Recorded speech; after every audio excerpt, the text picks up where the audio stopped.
Bien, estamos de regreso en la Noticia al Día, en la Noticia TV.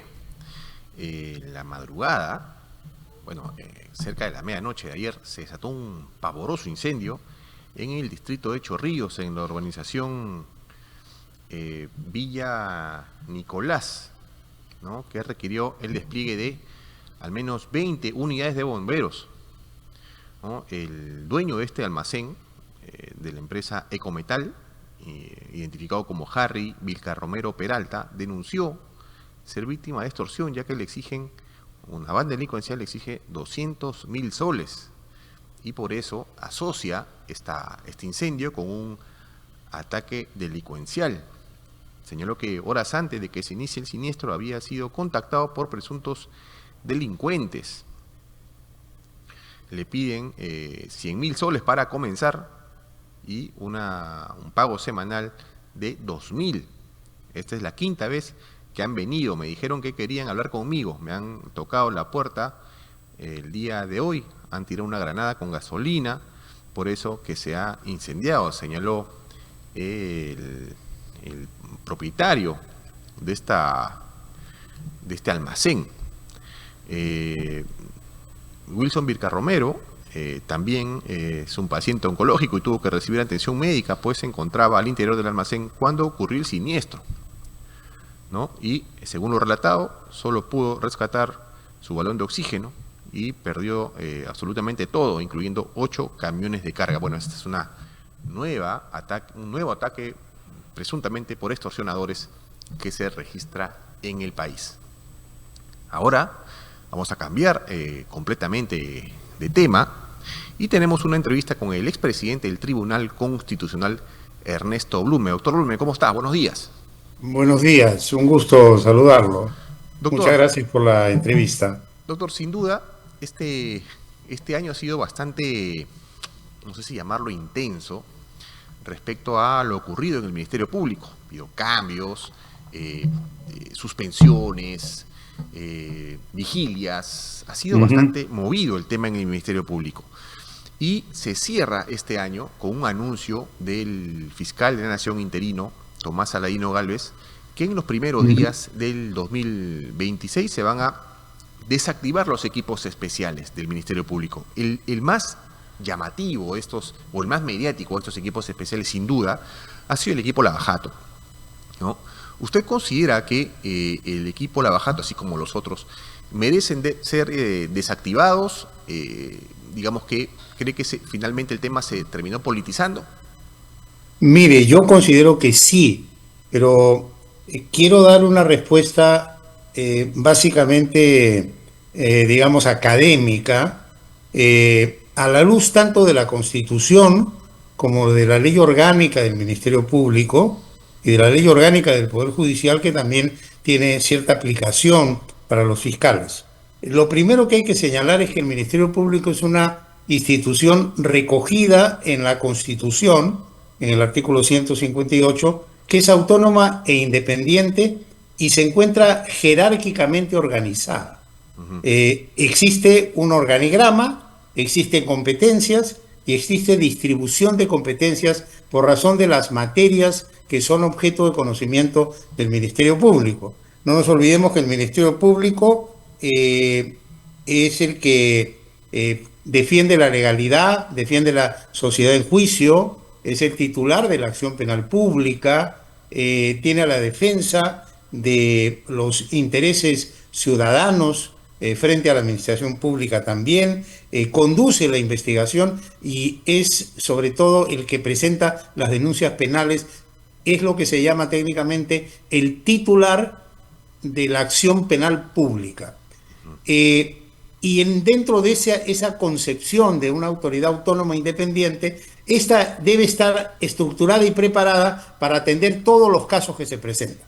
En consecuencia, en principio, salirse del esquema organizacional de la institución para crear equipos especiales, para atender temas determinados, a mí me parece que es incoherente con la estructura, con la jerarquía, con la composición y con las características de una entidad que es completa desde su concepción constitucional y desde su concepción legal. Entonces, esta idea que surgió en el 2016 por el fiscal de la Nación Pablo Sánchez, de crear un equipo especial y que luego repitieron otros fiscales, a mí me parece que no tiene fundamento desde ese punto de vista. Entonces, ¿qué es lo que ha ocurrido? Que hemos tenido y tenemos el equipo especial Lavallato, año 2016, luego Cuellos Blancos, EFICOP, que es el contra la corrupción en el poder, y EFICABIT, que es el que investiga las supuestas muertes provocadas por las últimas manifestaciones contra la señora Dina Boluarte. Entonces yo me pregunto, si el esquema constitucional y legal es como lo he descrito, no es compatible la creación de equipos especiales que de suyo son transitorios y coyunturales. Porque esos equipos especiales no solamente van contra la estructura misma del Ministerio Público, sino concentran poder y crean una especie de cotos o territorios en donde el riesgo de abuso de poder y de exceso de poder es significativo, como en verdad ha ocurrido. Yo no digo que todos estos equipos han fracasado. Yo creo que han habido algunos aciertos y han habido algunos gruesos errores. Pero lo que hemos visto es concentración de poder, hemos visto indisciplina, hemos visto fiscales figuretis envilecidos por el poder, que se han convertido en protagonistas como si fueran políticos o artistas, que salen y que inclusive han tenido una actitud permanentemente irrespetuosa hacia la jerarquía de su propia institución. Yo recuerdo que alguno de ellos, en términos peyorativos, se ha referido muchas veces al titular del pliego, lo cual es inconcebible en la administración pública. Claro. Entonces creo que estos equipos deben ser desactivados. Y creo que si se desactivan, el Ministerio va a continuar sus investigaciones en las áreas respectivas sin que se caiga el mundo ni tengamos un cataclismo. Claro. Esto es una cuestión lógica porque siempre el Ministerio Público funcionó y funcionó sin este tipo de equipos especiales. Claro, uno de los cuestionamientos que se hace a este anuncio de Tomás Aladino Gálvez es que, bueno, desde un sector, ¿no?, que los casos se van a terminar cayendo. No es tanto así, ¿no? Digamos que hay un órgano dentro del Ministerio Público que va a tomar los casos como normalmente era. Esta es un, digamos, un discurso que se repite y los casos no se van a caer. Sin embargo, sí hay un sector que va a perder poder, ¿no? Evidentemente, pero mire, no solamente no se van a caer, sino vamos a evitar dos situaciones muy peligrosas en el ámbito del ejercicio del poder público, y estoy hablando en términos genéricos, que es la concentración de poder que produce exceso de poder. Y el exceso de poder produce abuso de poder. Y si nosotros vamos a la lógica del legislador constituyente, que es la lógica que impregna la Constitución, justamente lo que se quiere es evitar la concentración de poder, porque ahí hay exceso de poder y abuso de poder. Y entonces, cuando usted concentra el poder en pocas manos, los empodera, tenemos el espectáculo que hemos visto. Tenemos fiscales que han olvidado su rol, que es un rol prudente, es un rol responsable, es un rol serio, es un rol ponderado, es un rol en donde no se olvida que también se está investigando seres humanos y que hay que respetar derechos y no simplemente actuar para las cámaras.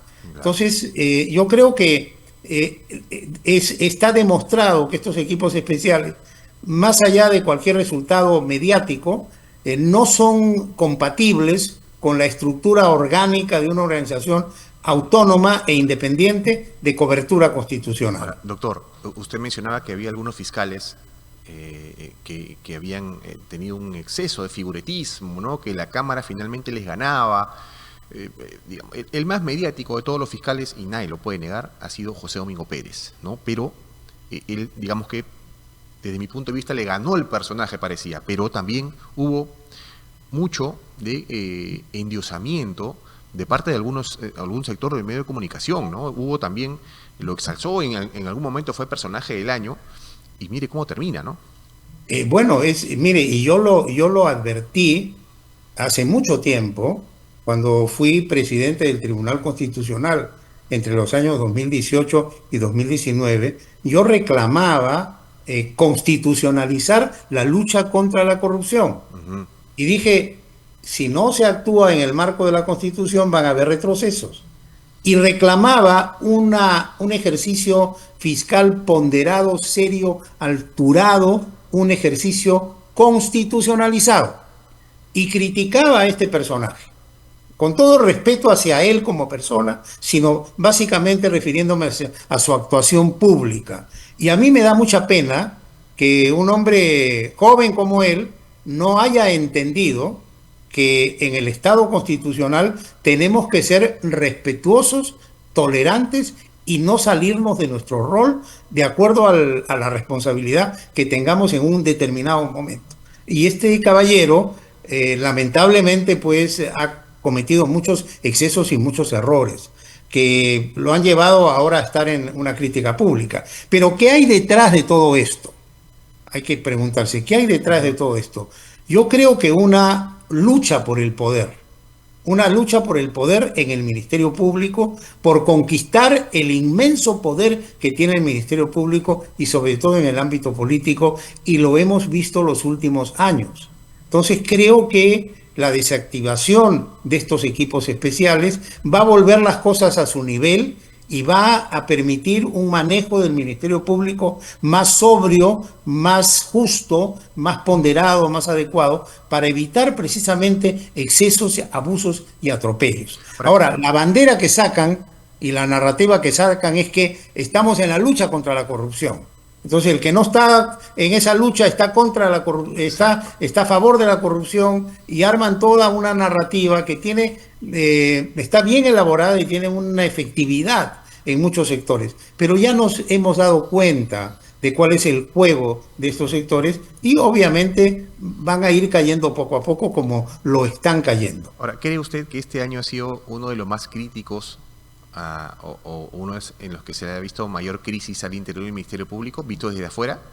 Yo creo que sí, yo creo que se ha demostrado que no todos los personajes que llegan a los altos niveles están a la altura del cargo, ¿no? Se ha cumplido la famosa teoría de Peter, que señala que la persona es competente hasta que llega a su nivel de incompetencia. Y hay algunos que llegaron a un nivel en donde han demostrado lamentablemente en sus hechos su incompetencia, ¿no? Pero dentro de todo, yo pienso que estamos viviendo una etapa importante en el Perú, porque es una etapa en la cual el Perú está reafirmando su sistema constitucional. Dentro de todo, dentro de las contradicciones, de los movimientos, de las idas y venidas, el Perú se va construyendo en democracia. Y eso es lo más importante, claro, y lo más rescatable, ¿no? Y creo que más allá de cualquier otra digresión, si uno se va al análisis frío y objetivo de la realidad, yo creo que el Perú no se derrumbará. Yo creo que el Perú, a pesar de todo, es un país en crecimiento, ¿no? Sí. Y si nosotros nos vamos a los, digamos, a los resultados económicos, a los índices económicos, tenemos 320 millones de dólares en PBI, más de 92 millones de dólares en reservas internacionales, más de 86 mil millones en exportaciones, una inflación que baja, que es menor de los 2 dígitos, una moneda importante y fuerte en el sector. Es decir, el Perú va dentro de todo avanzando. Y claro, eso es lo más importante, ¿no? Y creo que no debemos perder la esperanza ni el entusiasmo. Y creo que estamos aprendiendo a vivir en democracia. Como decía Enrique Bernales, hace muchos años, recuerda usted a Enrique Bernales Ballesteros, sí, ¿no? Que era un constitucionalista y un analista de tendencia, digamos, progresista, pero un hombre muy realista y objetivo. Y decía, el Perú es un Estado-nación en formación. Y yo acoto, el Perú es un Estado constitucional en formación.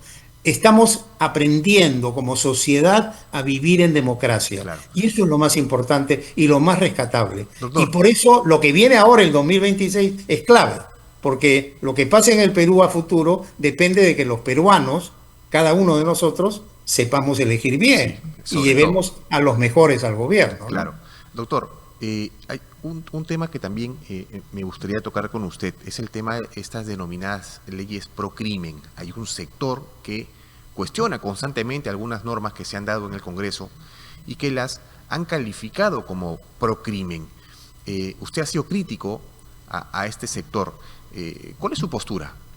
Mi postura es que esa narrativa es absolutamente falsa, es una narrativa maquiavélica y es una narrativa hasta antipatriótica, porque con una desfachatez y ligereza impresionante, vemos a una serie de personajes que se llenan la boca al decir leyes pro crimen, Ujú. cuando si uno analiza ley por ley, observará que lo que han hecho estas leyes es rescatar una situación de protección y defensa de los derechos fundamentales.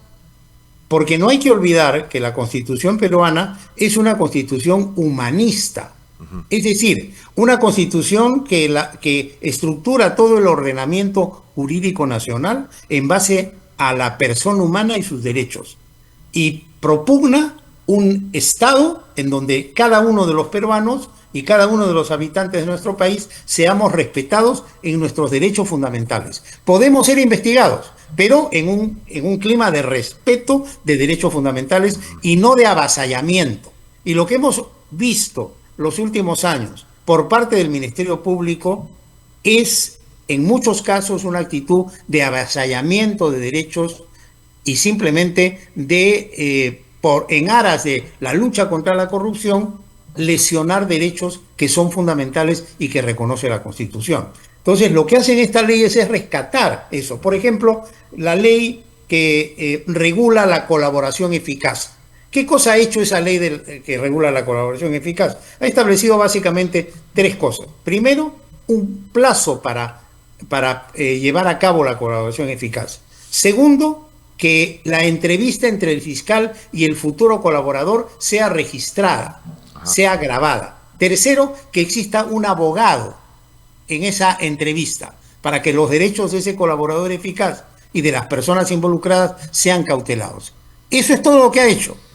Sin embargo, se dice que esa es una ley pro crimen, cuando esa es una ley, si analizamos, pro derecho de defensa, Ujú. pro derecho a la presunción de inocencia, pro debido proceso, pro tutela judicial efectiva. Y así hacemos cada una, si La hace más analizamos cada transparente, una ¿no? de ellas, vamos a llegar a la misma conclusión. Claro. Entonces, esa narrativa es falsa, por eso yo sostengo, en realidad son leyes pro derechos humanos.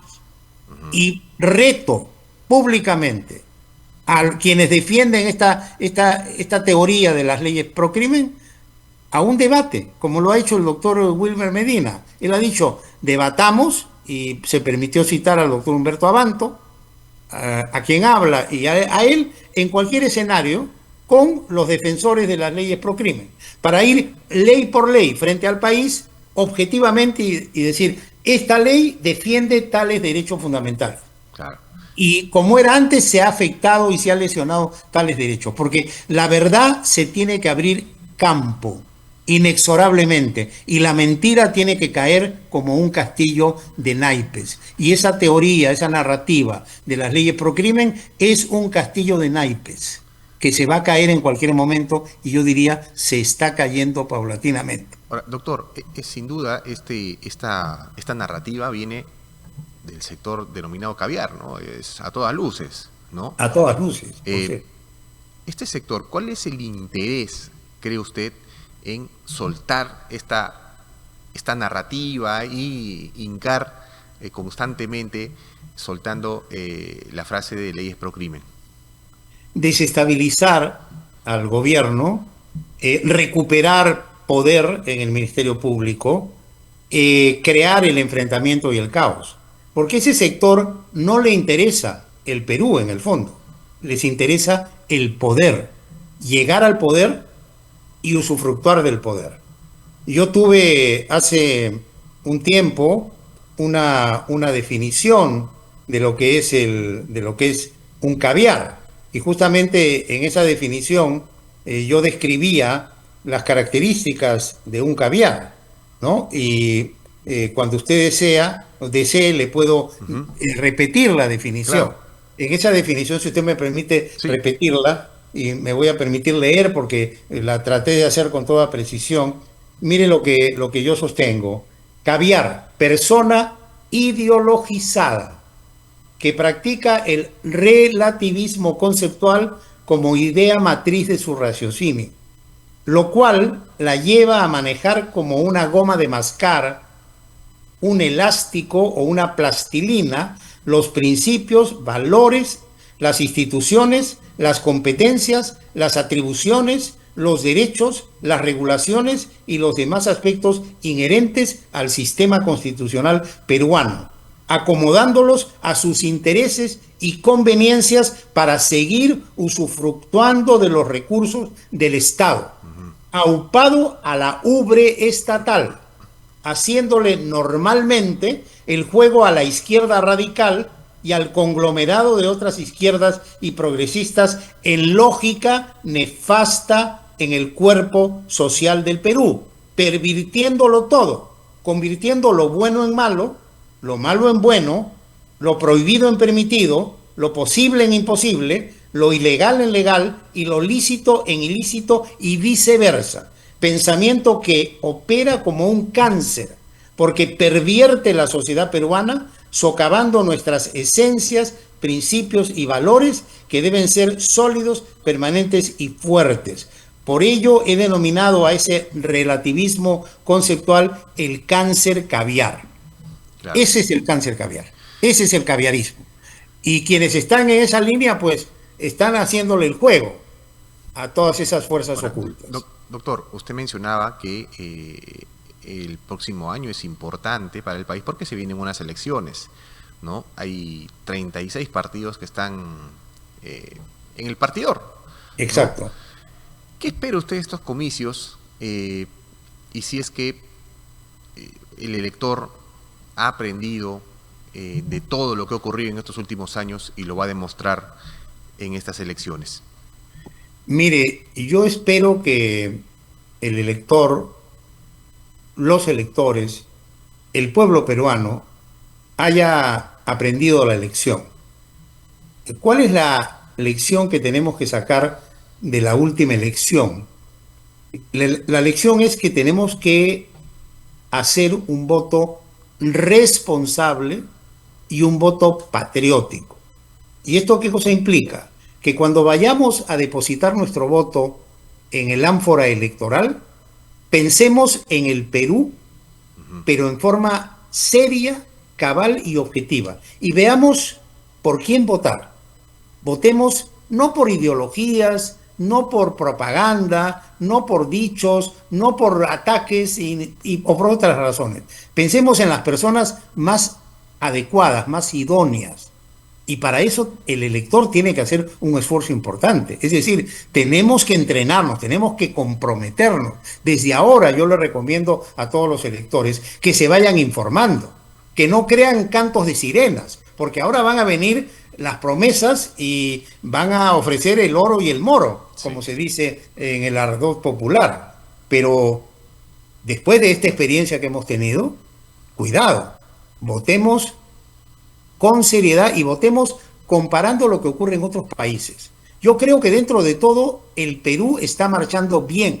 Yo creo que el sistema económico y la regulación constitucional del sistema económico es adecuada. Lo que nos falta es buenos representantes en el Congreso que piensen primero en el Perú y después en la quincena, que se comprometan con los problemas nacionales, que se garantice aquí la libertad, la democracia, los derechos fundamentales, la propiedad, la libre empresa y que se llegue con bienestar a todos los sectores de la población. Claro. Yo creo que el futuro del Perú es promisorio, pero todo depende de nosotros, de los electores, que sepamos elegir bien. Y hago un cariñoso y respetuoso llamado a todos los peruanos, a la conciencia de cada peruano. Elijamos bien, no nos dejemos impresionar, tomemos nuestro propio criterio y actuemos con objetividad y comparémonos cómo estamos frente a otros países, porque el Perú no está mal como se pinta por los opositores de la democracia y del Estado de Derecho. El Perú está caminando bien, nos falta ajustar algunos aspectos. Doctor, y si nos ajustamos bien, tenemos un gran futuro. Sí. Doctor, la última. Bien. Se viene bueno, usted ha hecho una invocación a los electores para informarse, sobre todo informarse, para no regalar el voto a cualquiera. Y también hablamos hace un momento del sector caviar. ¿Usted cree que en estas elecciones, obviamente van a tener participación el sector caviar, son fáciles de identificar o se camuflan? No, yo creo que son expertos los caviares son expertos en la narrativa, en la simulación y en mostrarse como lo que no son. Acuérdense de la definición. Muestran lo malo como bueno, lo lícito Claro. como ilícito. O sea, son los reyes camaleónicos, digamos, que cambian de ropaje. Entonces hay que tener mucho cuidado. Claro. Pero uno tiene que aprender, pues. O sea, lo que hemos visto nos debe llamar a una reflexión y a consultar y no dejarse impresionar. No dejarse impresionar por esa narrativa que está muy bien estructurada, pero que no tiene consistencia. Y oír a las dos partes, ¿no? O sea, Claro. cuando venga una versión, escuchar al Escucha otro. la otra, No claro. hacerse un juicio solamente de un lado, Exacto. sino ver las dos partes y tomar su propio criterio. Ahí está la responsabilidad del elector, como usted mencionaba, de informarse y de documentarse. Doctor, ha sido un gusto Exacto. conversar con usted. Igualmente, muchas gracias por la oportunidad y feliz año para todos. Igualmente, feliz año. Bien, Feliz estuvo año. con nosotros el doctor Ernesto Blume, expresidente del Tribunal Constitucional, quien señalaba en la última parte de la entrevista la responsabilidad que tiene el elector en los próximos comicios. No hay que entregar el voto a cualquiera, hay que informarse para demostrar que hemos aprendido de lo ocurrido en los últimos años en nuestro país.